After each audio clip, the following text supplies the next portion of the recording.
is plant-based, roaming through savannah landscapes, seeking handshakes, we siphon your fan base. Hello, good afternoon. My name is Deborah Oguama, and I am with Creating Unity in the Community. And this New Year's, I would like to pay special tribute to Marion Roman. She had gave me my first start with Positive Choices, where I talked about creating unity in the community and the Parkchester annual Kwanzaa event and all of the events that we wanted to do in the community. This was back in 2011.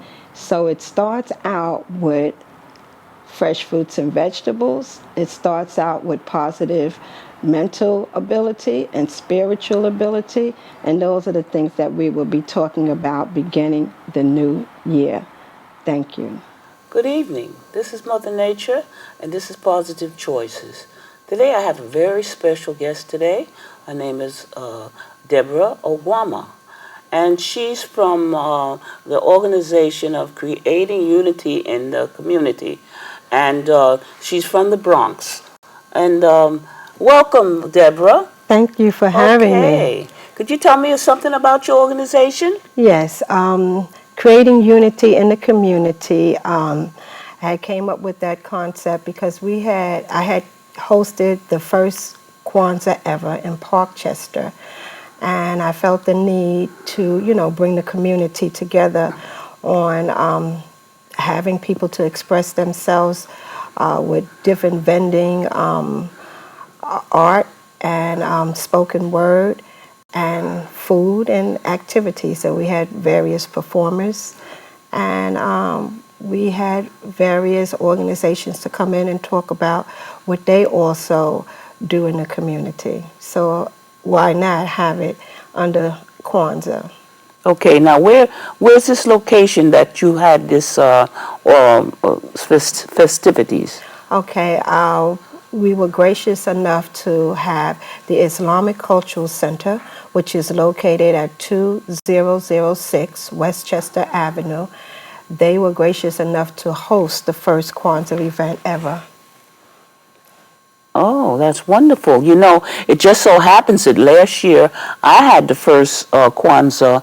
I don't know whether they had a Kwanzaa celebration here in any other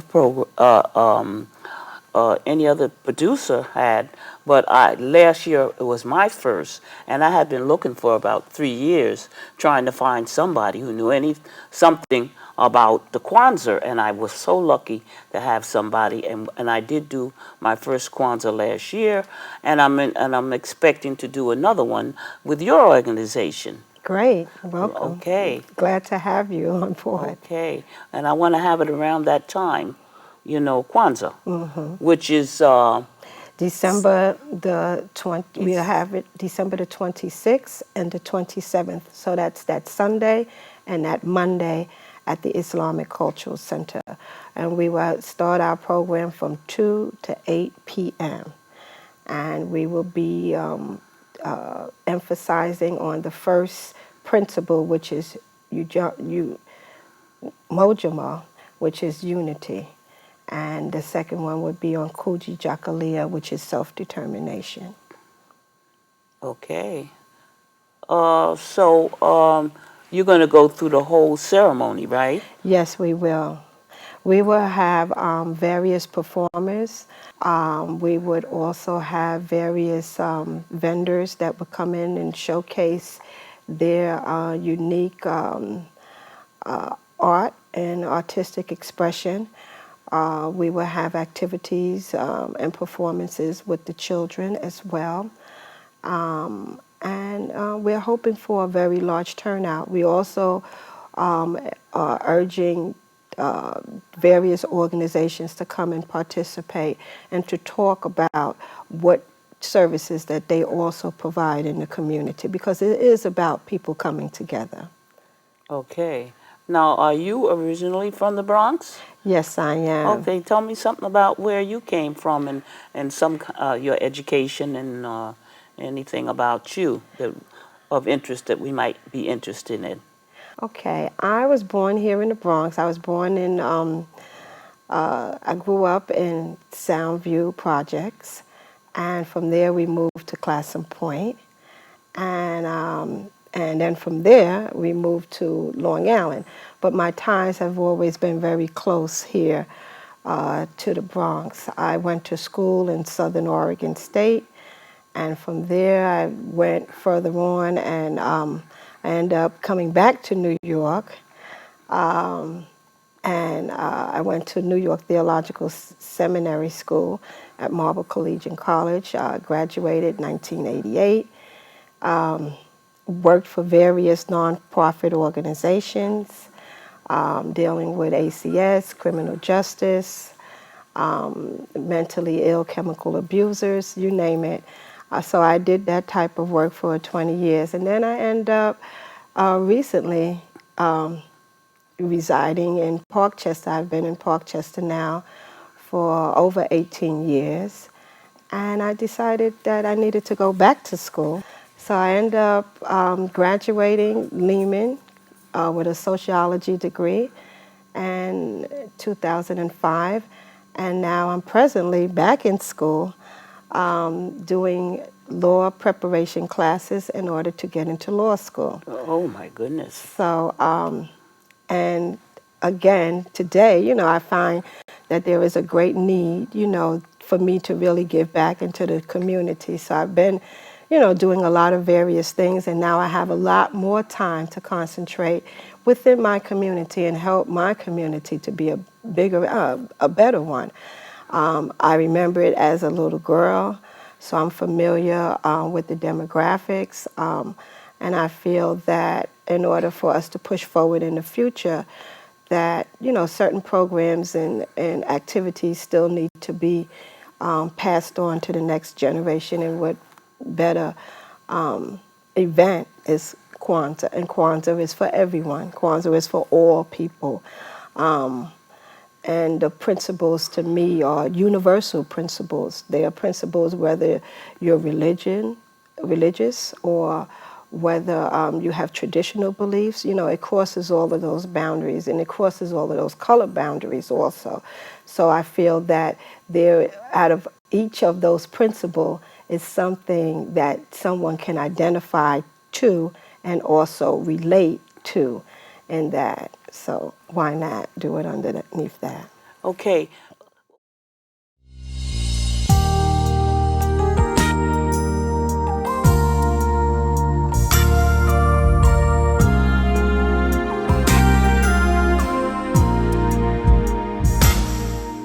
This is Positive Choices, and I'm Mother Nature, and we're having a new green market opening up today. And I'm going over there because I really need to get on a diet, and I really saw some of the foods they have in the green market, and I'm ready to go.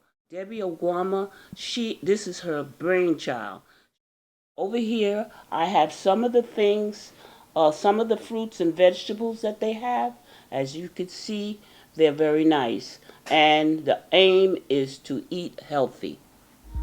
All kind of people should get together, with small kind of people should get together and talk to each other. All kinds of people should reach out and help one another. All kind of people should try to listen to young kind of people. Should try to listen and comfort each other. All kinds of people should reach out and help one another.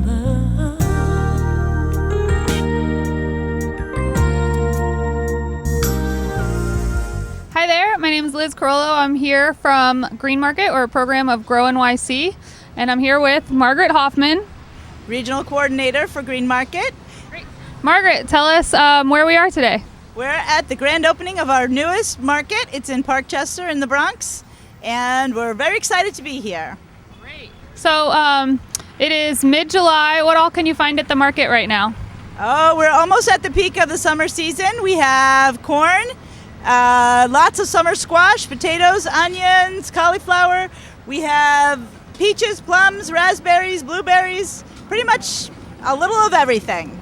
Great. And is this one of the 40 green markets throughout New York City that accepts food stamps? Yes, ma'am, it is.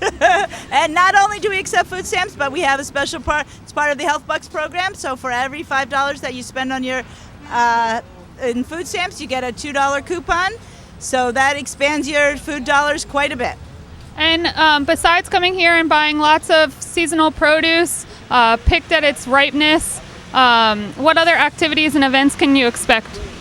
We are going to have nutrition information, cooking demos, and hopefully some kid-friendly fun activities to keep kids active in the summertime.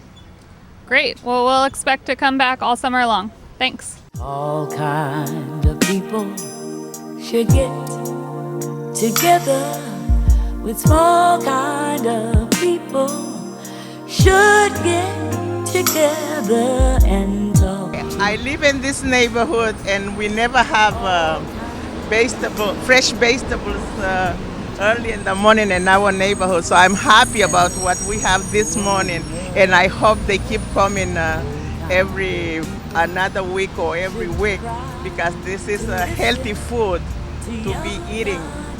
People should try to listen and comfort each other.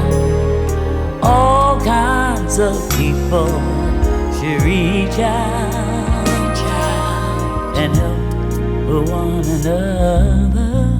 Hi, my name is Kathy Chambers and I work for Green Market, a program of Grow NYC. One of the jobs that I do is new market research, and I have been working in this area for about 3 years, meeting with different community people. This area we looked at actually 2 or 3 years ago, and I met again with Deborah Oguama, and we decided that this would be a location, and our director Michael Hurwitz approved. So today is the grand opening day, and we have many local regional farmers here, and everybody seems to be happy. Beautiful day, beautiful place, and thank you Parkchester for having us.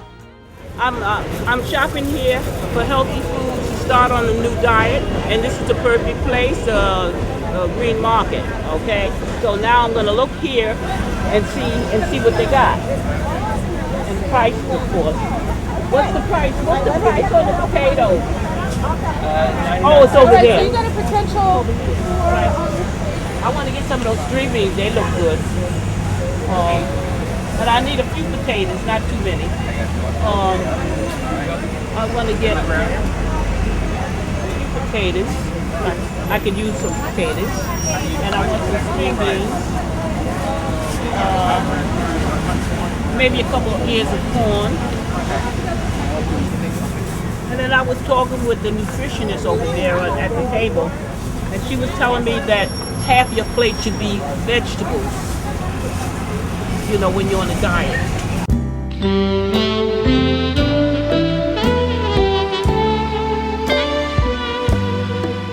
Well, I'm Ricardo, this is Sandra, and we're here with Cornell University Cooperative Extension. Basically what we do is we come to farmers markets, amongst other places, and we set up. Hello, my name is Deborah Oguama, and I'm a community organizer here in Parkchester. And since I have lived here for the past 18 years, one day I was walking into my supermarket and I felt that the produce that we were having in our community, I didn't have a choice. So I had the vision to submit a proposal to grownyc.org in order for Parkchester to have a green market, the same kind of green market that is throughout the city, like on 14th Street. So I submitted the proposal, and I had told the people from Grow Green New York that, you know, we need to have better produce, and that can your organization provide it for us in Parkchester. I gave them all of the scenarios about that. We have the second largest population here in the Bronx. We have a diverse community. We have a rise in health disparities such as diabetes, autism, cancer. We should be able to have foods free of pesticides and Grow New York can provide that for us in our community. And I also express that because of our diverse community, that people will come out and people will support it. I had spoken to a lot of different organizations, and I have spoken to the people here in Parkchester. I presented it to the community board meeting. They unanimously agreed upon it, and I had a diverse amount of people to attend that meeting, such as the people from the Merchants Department here in Parkchester. I had people from the school, the PTA, also people that represented the seniors here in Parkchester. And our community, we should not have to go downtown to 14th Street in order to find good produce. We should be able to have it right here in our own community. So that is mainly the reason why. And they came behind it and they supported it. Everyone from Ruben Diaz Sr.'s office, which I work closely with Louis Sepulveda. He is the attorney for Ruben Diaz Sr. Also with Joseph Crowley, our congressman. He sent his representative, Johnny Santana. Also the assembly person, Peter Rivera's office, Danny Figueroa. People from RAIN, the National Council for Negro Women, Co-op City chapter has also supported. Parkchester Baptist Church, Minister Smith has also supported. Francisco from our community board and all of the community board members pulled behind it in order to make this a reality. Also from Annabelle's office, our city council, Annabelle, her office also supported. And if I'm leaving out anyone, possibly Marcos Crespos, he is the assembly person for Soundview, Classen Point. He also wrote letters of support.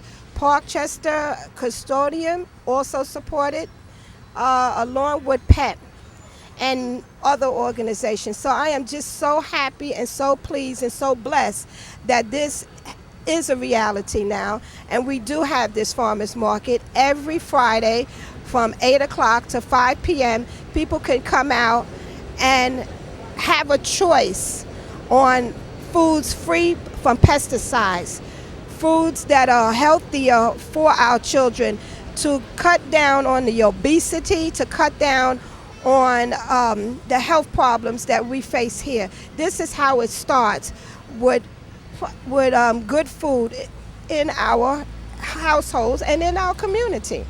So again, I thank everyone for coming, and I hope and I know that this is going to be a 100% success. Thank you. I want to open the new year with the new variants of COVID. We have to be very mindful of our health. Our health is our wealth. I want to start with words that we put into the universe, and what we put into our mouths that brings us back to the green market. The Bronx has the highest poverty rate of 35% of health disparity. Every disease, cancer, diabetes, HIV. According to the United States Census Bureau, the Bronx has the lowest educational attainment in the entire country. Giving out food may not hold all of the answers to a larger problem that needs to be addressed from all areas. Now, when we look at the Department of Health, there are several departments that can help us obtain better nutrition in our communities, such as the USDA Agricultural Market, the Food and Nutritional Service. Of course, we know that's by the New York City Department of Health, the Mental Hygiene, and the New York State Department of Supplemental Nutrition. And we have the New York State Farmers Market Nutritional Program.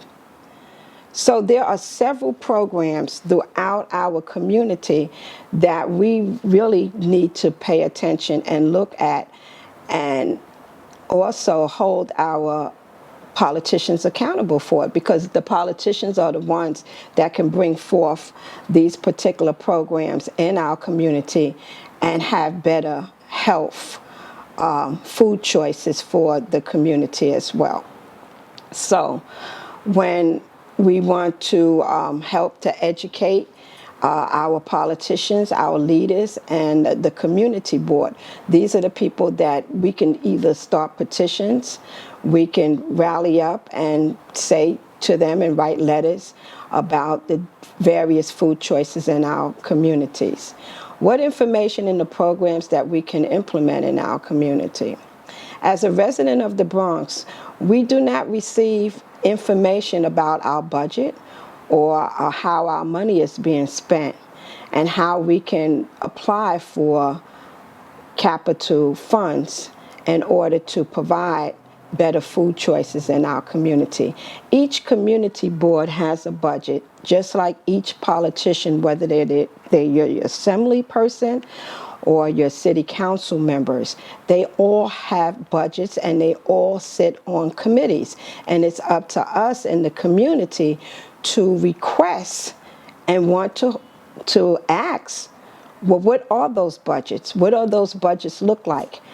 And can we request for different food choices, such as more whole food markets, more Trader Joe's, more green markets, better produce from various parts of the country?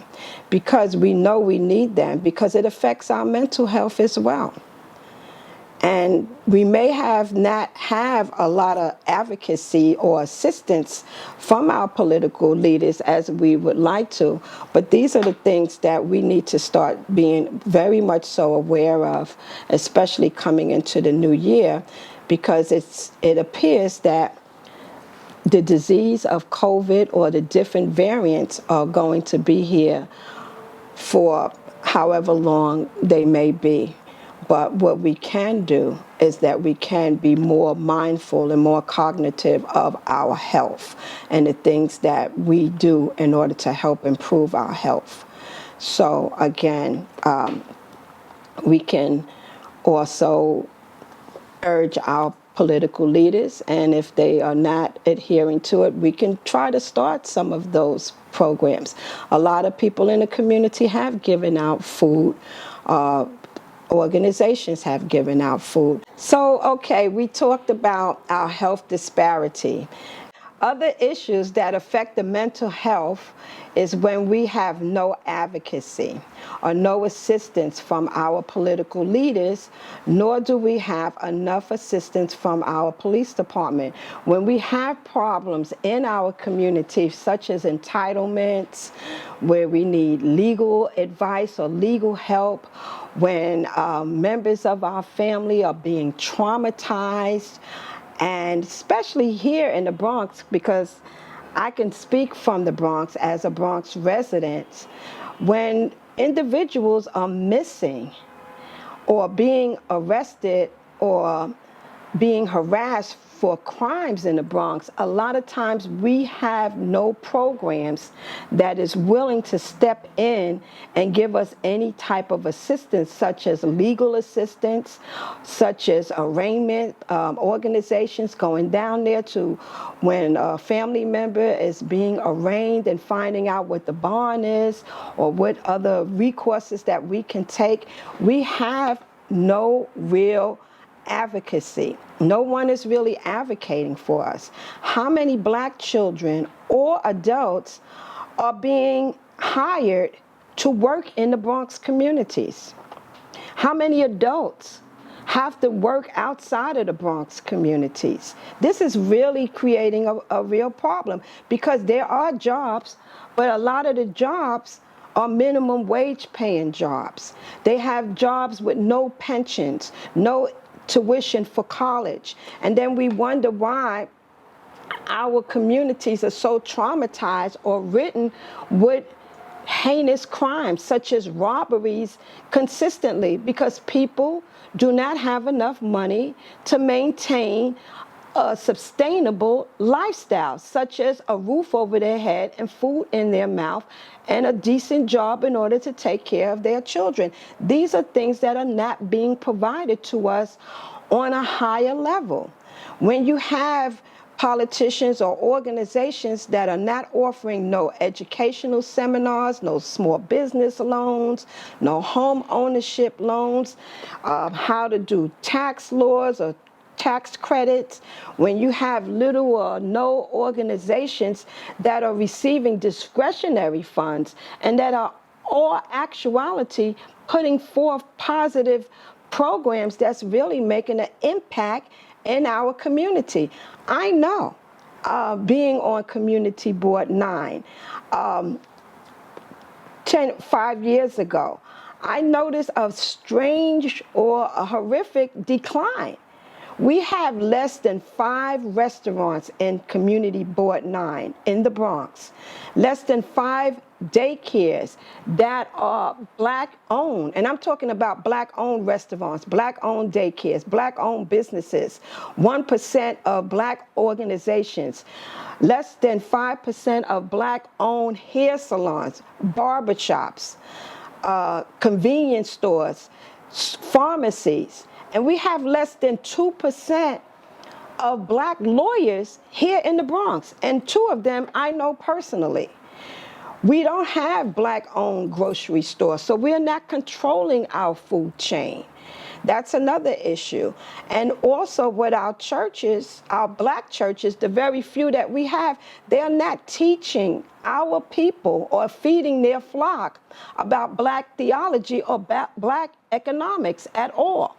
It's like Black pride is being whitewashed consistently, and we wonder why. So these are the things we need to reflect upon as we come into this new year of 2022. When you control a man's thinking, you do not have to worry about his actions. You do not have to tell him to stand here or go yonder. You will find his proper place and he will stand in it. You do not need to send him to the back door. He will go without being told. In fact, there is no back door. He will cut one for his special benefit. His education makes it necessary. On the beloved words of our ancestor, Dr. Carter G. Woodson. He was born 1875, and he left this beloved earth on 1950. He was a Black American, the father of Black History Movement. Thank you. Peace and blessing. Love your Blackness. Deborah Oguama, creating unity in the community. Thank you. Love your Blackness. Deborah Oguama, creating unity in the community. Let's start off 2022 with a new resolution. Thank you. Diet is plant-based, roaming through Savannah landscapes, seeking handshakes, recyphering your fan base, plan dates to inundate your airwaves all day, lurking every corner like that roach in the hallway, tribal, sacrilegious ceremonies, we got machetes but I put the double barrel to your homie, can't teach this, my DNA kid I bleed this, genius, drop part 1 and made him fiendish, brothers trying to sound deep, talk about Egypt, I tell him take a trip there before you start speaking, Abidjan, Don, Stylus, Burkina Faso, murder y'all slow while I'm swerving through Lagos, God knows I'm nice. Large bowls of rice, it's a gold mine. We rock, keep large goals in sight.